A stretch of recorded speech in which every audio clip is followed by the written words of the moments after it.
Welcome to this week's Fireside Chat with Jesse. I am joined today by Barry Ripes, President and co-founder of PrivateCap.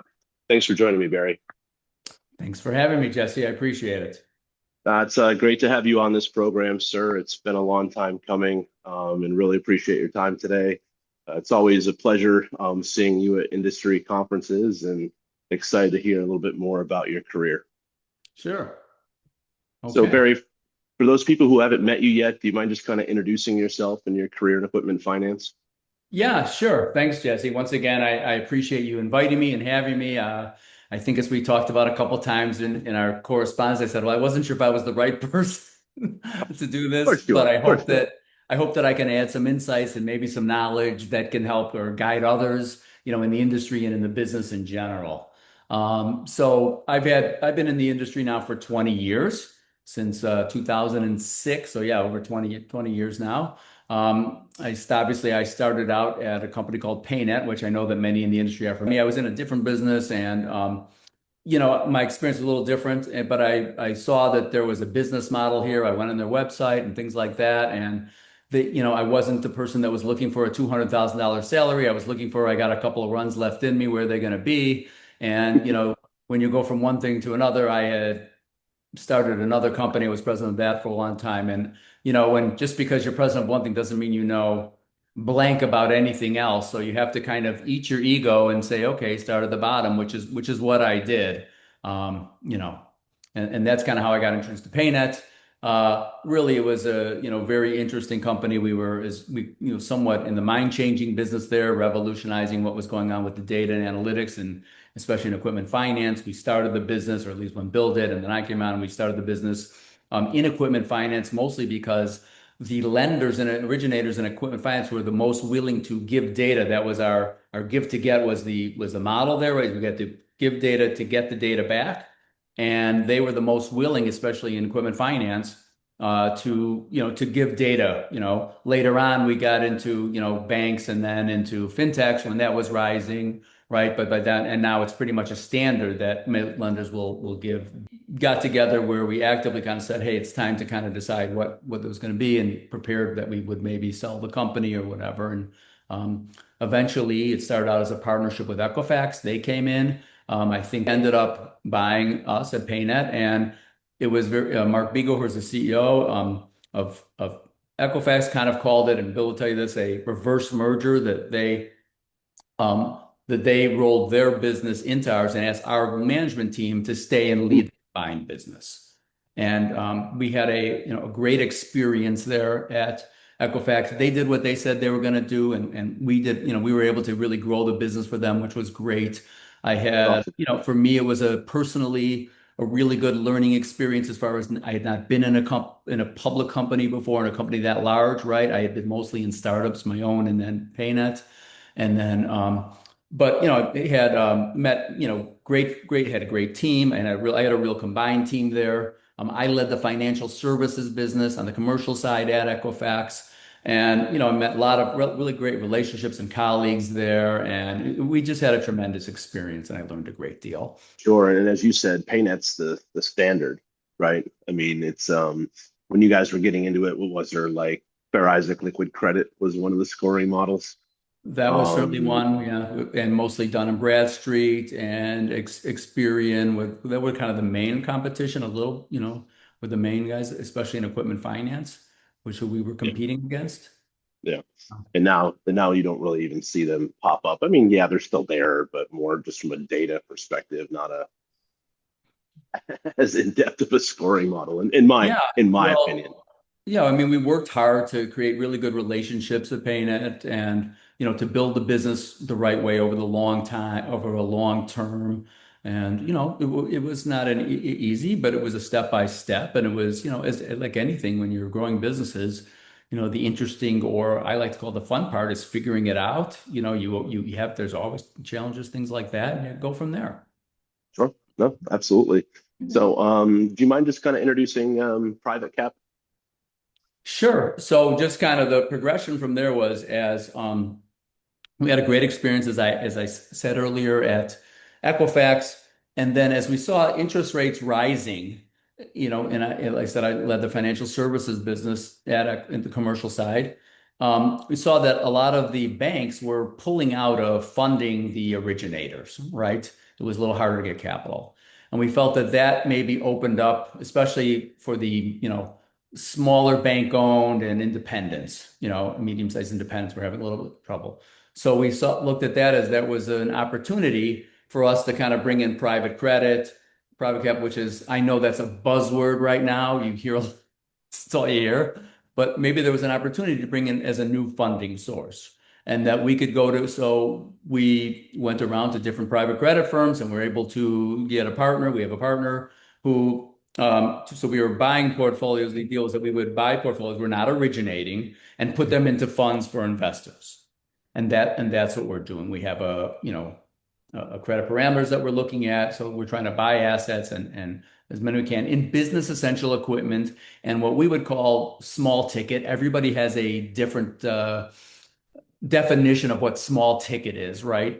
Sometimes it's always on, is it under 250? Is it under? So we look at it as business essential equipment for individual transactions of $1 million and less. And majority for us probably fall in the 25 or 50,000 into 450 because when we're doing transportation, construction, medical, and all general across the board, and also looking for things that are newer, whether it's in electric vehicle charging stations or things like that. We want to be innovative. We want to look for new things, and we have the experience in obviously assessing credits from our old business and from what we did and all we learned, and now we're kind of just taking that and shifting it. So at PayNet, our motto was kind of access to capital for small and medium-sized businesses, right? That's what we were trying to do, make it easier with the data we're providing so you have more insight into these small businesses where you hadn't before. And now, so that they would be able to access capital better, get more loans, through business. And it's really the same thing, right? But only shifting a little bit where we're actually buying the paper and holding it, those kind of things. We're not originating, so we're not competing against originators. We're looking for Sure. partners. So I'll stop there. Go ahead. Okay, no, perfect. Yeah, I was gonna ask, so it's like, do you guys have a direct sales force who's out there looking to make these, or is that you that's out there looking for these Oh, no, folks?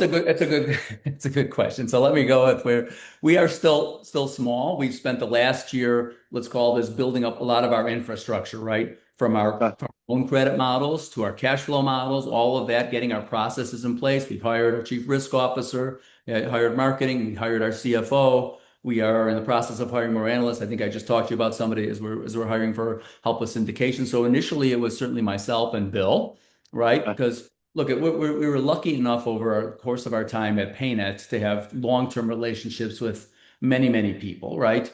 And mhm. as part of, and that's what we're looking to do here is build the same kind of business, long-term relationships with only now more as partners, right? That we're buying your paper and that we can hopefully make it a frictionless experience for you, right? Be there for you when you need it and build those same kind of relationships only in a different way, just on the other side of the business. I was lucky enough that when I was leaving Equifax and I had called, I don't know, 30 or so, many of the people that were, originally customers but had become colleagues and friends over the years, right? And that we had, to tell them, hey, I wanted you to know that I'm leaving. What do you need? I want to make sure you're okay after, make sure they're taken care Sure. of and all of that kind of stuff and nothing, which they were. And others asked me, well, what are you doing? And I kind of explained to it and they said, well, let me know when you get there. We may be interested in talking to you. And that's helped start. So I was able to get something like 36, 37 NDAs in place. And, we're starting Okay. relationships now. Like I said, we're at the beginning of our journey. So we have a lot to prove. We have to get a track record, all those things. Nothing is guaranteed.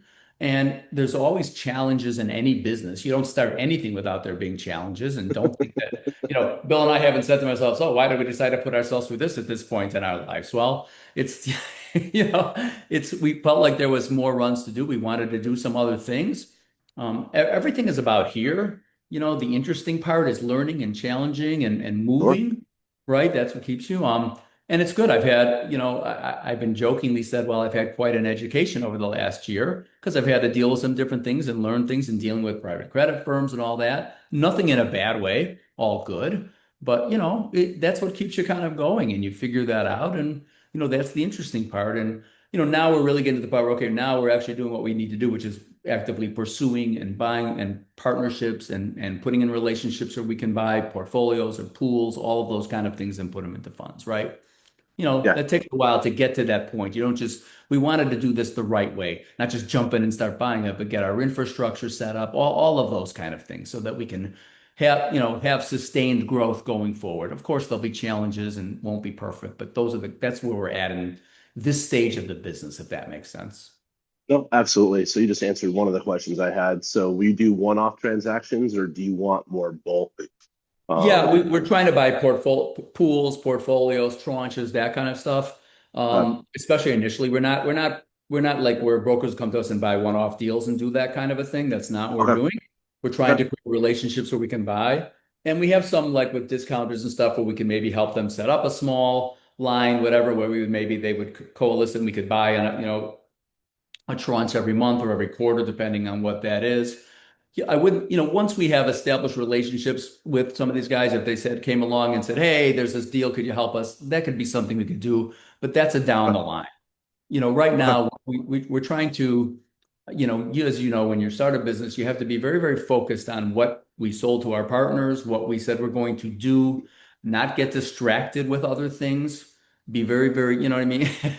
Yeah. I Well, get it's it. very easy to do that, right? Yeah. And that doesn't Yeah. get you anywhere. So you have to be very focused on what we're going to do, which is we said that's what we're going to do. We're going to try to buy portfolios, create, build relationships, make it frictionless, put them into funds and get going. In 2 years from now, when we have a good sized portfolio going and we know our business very well and our track record's good, well, then you can think about maybe branching into other things, but it's not what we want to do initially, if that makes sense. No, makes complete sense. And that's do you allow this, do you want the servicing when you buy these, or do you allow the other people to still service?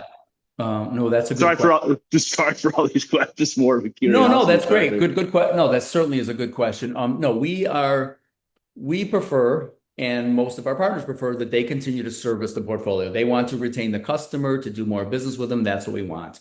We certainly have retained and can step in if we need to. Obviously, that's part of what we had to do. If we have a servicing contract with a provider, we can do that.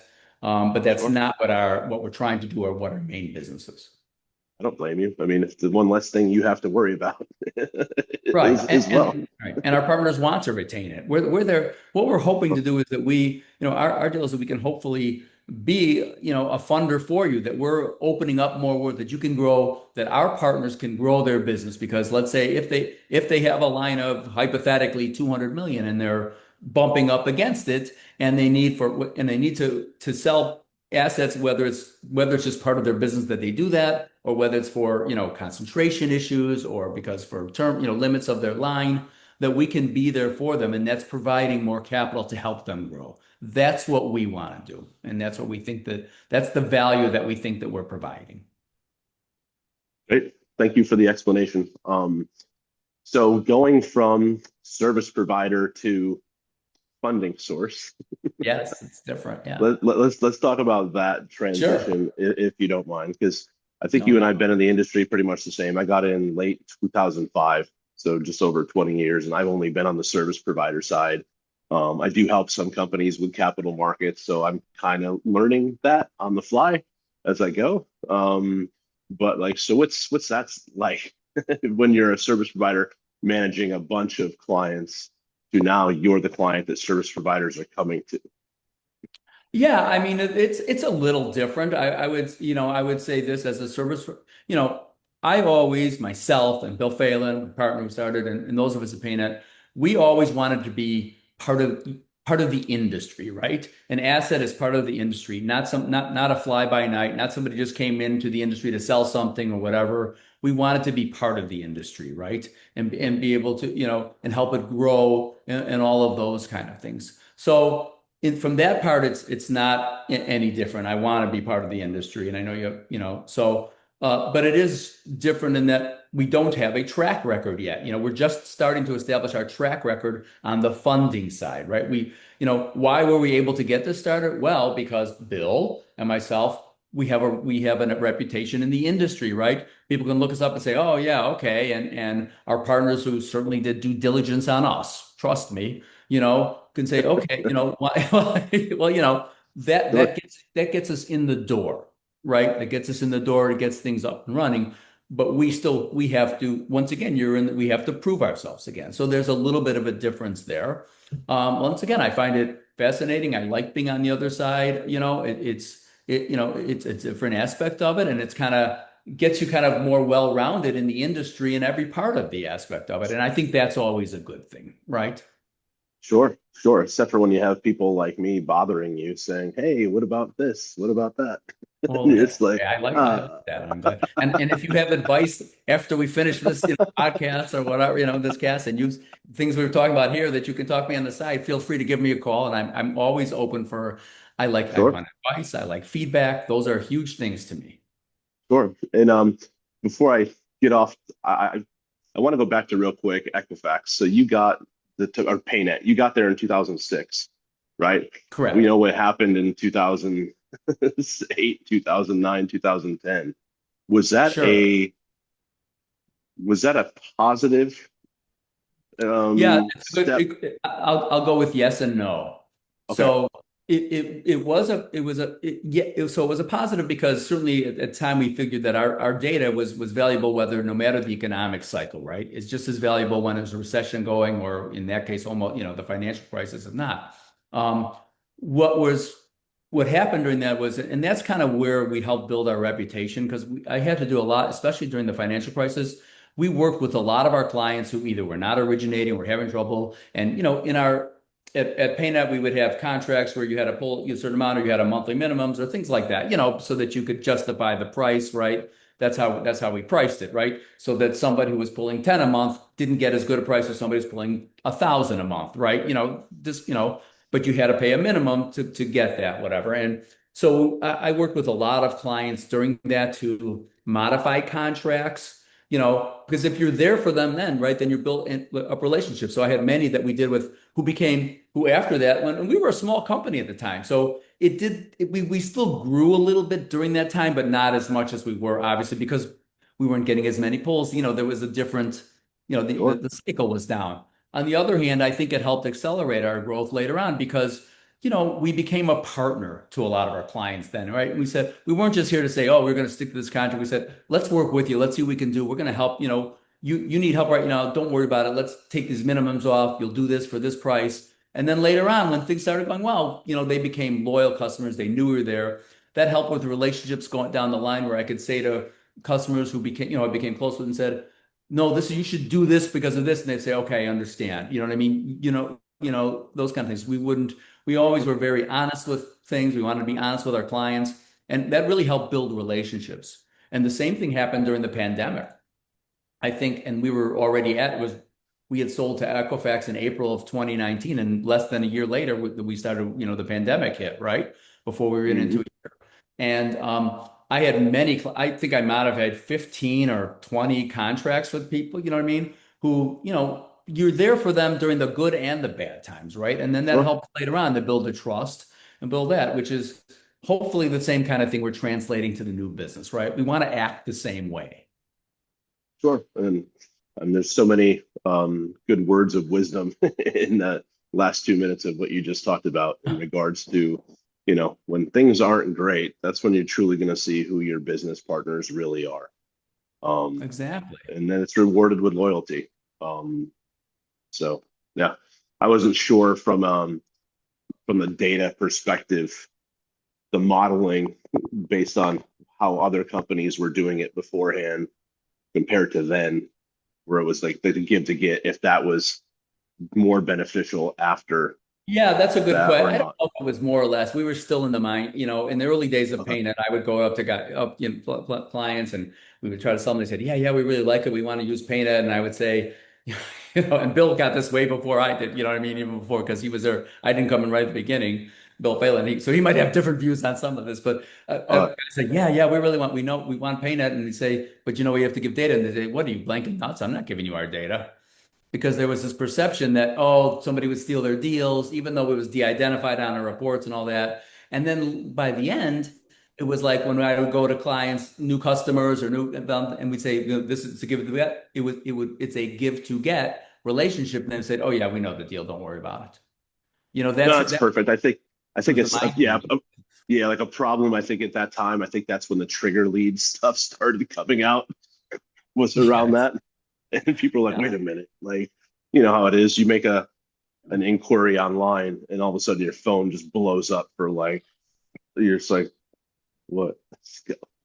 Right. I mean, initially at PayNet, the deal was you wouldn't have to make reference calls because that's what they were all doing, right? Mm, If a small business was bought a truck from one person and another piece of equipment for another, they would call around and say, hey, did you get this?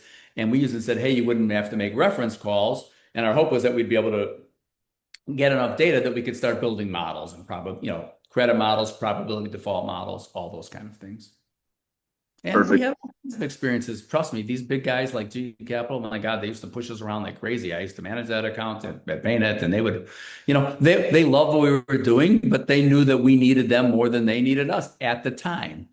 And it took us a while to even that out, right? It, Sure, sure. I won't go into all the stories about. It's always one of those things where it's like, okay, what's that moment gonna be that's finally gonna make me push back? Eventually, Exactly. eventually. That's a good problem to have. Yeah, yeah, it was kind of funny. Well, So, thanks for. I'm sorry to revisit what you were talking no, about no, earlier. that's I was just fine. more of a Whatever. curiosity factor. So I want to get into kind of like an equipment finance industry discussion. So Sure. 2 decades in, I guess kind of what retired from PayNet, from Equifax, restarting this thing with Bill. Like, what's your draw, Barry, to this industry? Well, obviously the industry is near and dear to both of our hearts, the Bills, and certainly to mine as well. One, if we're talking kind of about the ELFA and the industry in general, so it's near and dear to my heart. We couldn't have built our business without it. I think Bill originally, when he first started, he got introduced to that, and there were some people there that helped kind of build it, and the relationships that we made there and the industry, we couldn't have built the business without it. So I don't take that lightly.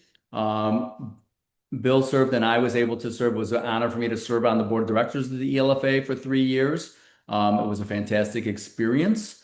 And like I said, I've learned so much, made such great relationships. I think the organization is fantastic. I'm not saying that I've been involved with so many trade organizations that I know every one of them, but I certainly think this one, the way they treat everybody, the way the camaraderie that exists there, I think they do things with class and high level. I think that's really good. And the advocacy piece is amazing. And, I think if you want to it was one of the things when, as a service provider, that I served on I think I was on the Service Providers Business Council for, I don't know, 4 or 5, a number of years or whatever.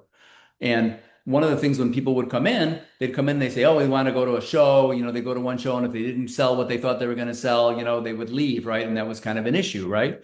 And my thing to them was, to anybody come in, is you have to be part of the industry. You take off you be part of the industry. You go to all the shows. You have to make a commitment here and be part of it, right? And go to Capital Connections like you do, like I do every year I've gone for I don't know how many years to Capital Connections, right? Yeah, All yeah. those kind of things, and advocate for the industry. So I think it's great. I've made great business relationships there, all of that in the LFA. So, I think the industry is terrific. And that's where, when we left Equifax, we wanted to stay. I definitely wanted to stay in the industry. I looked at a couple of different things of starting before talking to Bill, and we kind of decided that this would be the way to go. Not so much to be originators and to compete with that, but to bring in more funding source to that. And absolutely, we both really wanted to stay in the industry. That was a big piece for us. And And obviously, then aside from the fact that obviously it makes sense, right? We're not idiots that, this is where your relationships are, all of those kind of things. But if you didn't like the people that were there and all that, you wouldn't, right? That's what, sure. No, no, no, no, absolutely. And I want to touch on a few things you just talked about. So it's not just being a member of the ELFA, it's being active as well. And like I remember my first conference, it was probably before you got in, it was the hurricane Yeah, I conference. wasn't there that year. That was like the year I think before I started. Just before you started. And I remember like on Bob Rinaldi Valerie, Jester, like the people that I was able to network with, just put their arm around me and walk me around. And I'm forever grateful because, I'm still friends with those people today, even though Valerie's really not that as active, Right. and some others. But if you walk up to somebody in this industry and you ask them, hey, can you make this introduction? Doesn't really matter who they are. The majority of people are just going to say, sure, let me see what I can do. 100%. To your point, in starting this business, I went out I went out to people that I knew and trusted and asked for their advice. I need to know this, or I went to a couple people and said, here's what I'm experiencing. When we were getting a certain challenge in the last year, and I said, is it me? You know what I mean? I said, I need to know, you know what I mean? Tell me, what am I doing wrong here? And they would say, no, this isn't you. This is kind of how things happen, or how long, things take longer than this, to get things done, all those kind of things. And, you can't do that without those relationships that have become, peers, colleagues, they were customers or friends, and have honest relationships Sure. where, and they can talk to you and, say, no, you want the honest feedback, right? That's what I like. It's what I did when I ran my teams at PayNet and Equifax. I had I had a thing we had and when I ran my teams at PayNet and Equifax, on Monday midday was when we'd have our weekly meeting. And that was like the informational meeting, like with both teams that I had and things like that, with everybody on there. And at the end of at the time, every time I did something what we call kibitz I would put on there. So I don't know if you know what kibitz is, so Yeah. talk, whatever. We go around the room, and then certainly during the pandemic, during, by via, on everybody's screen and say, everybody could say what they wanted to say, right? And I would say, I'm Yeah. okay with you calling me an idiot. You know what I mean? We want honest feedback. So my teams would talk, right? They would be fine. We'd have honest conversations and honest business conversations, right? And that helps you grow if nobody's afraid to say things and nobody can do those things. And to me, if you're in leadership or anything like that, you want feedback. That is the key to everything, you know? Open door, constructive feedback, and like in what I'm learning, right? Because let's face it, like was always in business development, maybe in a leadership role in business development, but it's kind of like once you get to running a company, like when you get the feedback, you have to be able to pause, take it in, That's and then that's it. also just not act emotional on it. You gotta, yeah, things I'm still learning, Barry. Yeah, no, exactly. We're all still learning, Jesse. That's the best part of everything. I try to, and I'm older than you probably, or we're closer in age, whatever. And it's like, my thing is I want to learn, I try to learn something every day. I try to figure if I can pick up something or, it's why I like to go to conferences or I go to other things. And maybe, there's plenty of us, we go to, whether it's a conference or of some sort, and you go, I didn't really get out of it. But if I go there and I go to some seminar and I get one thing out of it, right, that maybe helps me move something, well, then it was valuable to me. Right. Yeah, no, Yeah. same page. And then, some of the people that I'm sure that you went to for advice, you might even be quasi competing with them, but they're still going to be friendly because that's another caveat of this industry that I love. Yeah, exactly. Guys are honest with me. And, like I said, as long as they know that I would, that we were going to have straightforward relationships and I would never tell them anything that I wasn't going to do or vice versa, or do something that I didn't say I was going to do or something like that. And I think that's always consistency and all things is really the key to everything there. You No, know, no, you got to no, live one, your life in a certain way. I have certain standards and whatever. And I'm not saying I'm a saint like that. I'm certainly far from it. But you know what I'm saying. You have a certain integrity, and it goes back to another business that I was in something later on. But that's. absolutely. So, Barry, I ask everyone who comes on the program to give me a fun fact about themselves. So, what do you Okay. enjoy doing outside of work? Sure. So I'll tell you two things. So one of the things, let me tell you that, so fun fact about myself, and from a business standpoint, as I mentioned, when I first got out of college, I'm from Chicago, and I spent my first 19 years of my life. I was in the trading pit at the Chicago Board of Trade. I was a floor broker in the bond pit. I had an independent. So I was the guy that yelled and screamed in the pit. Oh boy, oh boy. Yeah. So, and I was right. I was the guy that did all that. And one of the reasons how I ended up in this industry is because that industry doesn't exist anymore. And we had to shut down our business, right? Because it all went electronic. And that's what prompted me to how I ended up getting introduced through some mutual friends to Bill Phelan and start, you had to kind of start back in a new career and everything like that. So that's one thing. My other thing I would say is that I'm from Chicago. So um, late in life, I'll go with this. I took up wakeboarding. Okay. We have a house. We live in Chicago. We have a house on the lake in Wisconsin, and I never did any of this when I was a kid or anything like that. I was this guy from Skokie, and all of a sudden, my wife kind of got me into this kind of stuff. She was a good skier, and I said, "Well, I don't want to learn how to water ski. I snow ski to it, but I don't want to know how to water ski because I didn't want one leg going one way and one leg going the other way. So I thought if I was tighter."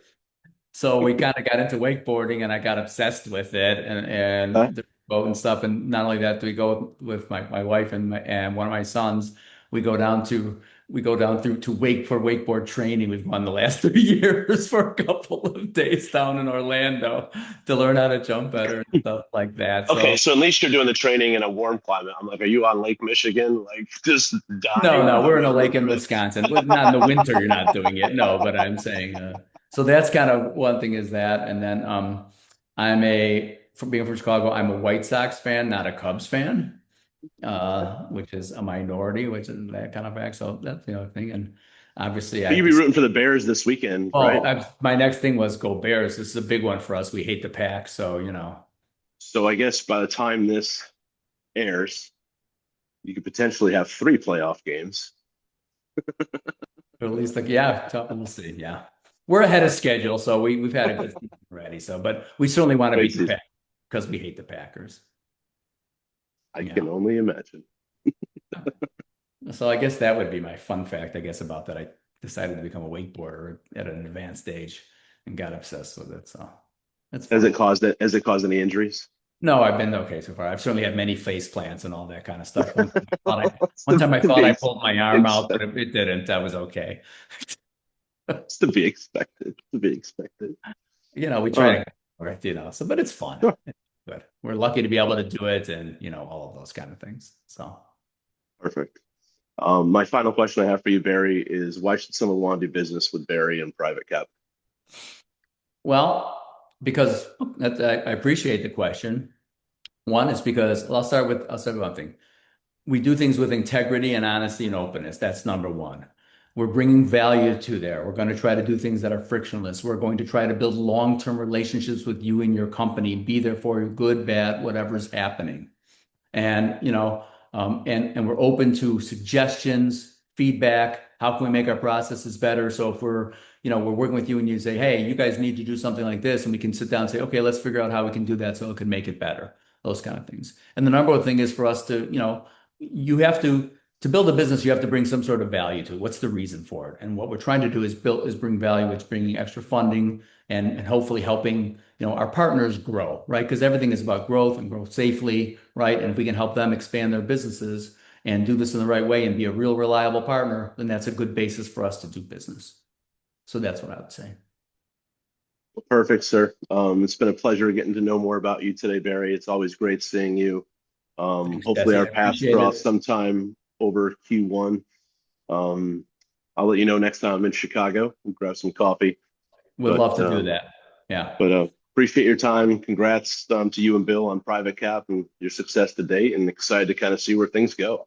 Yeah, thanks. Yeah, I would say I don't know if congrats are in order yet. We're at the beginning of our journey, but I think we have a nice opportunity. I don't assume anything in business. We just try to put our heads down and really work hard to get it done. So, but thank you. I appreciate it. And thanks for including me. I hope it was worthwhile to have me on this thing. Absolutely, a lot of knowledge and a lot of takeaways for people watching. So thanks again, Barry. Appreciate your time. All right, man. Thanks again. Thank you.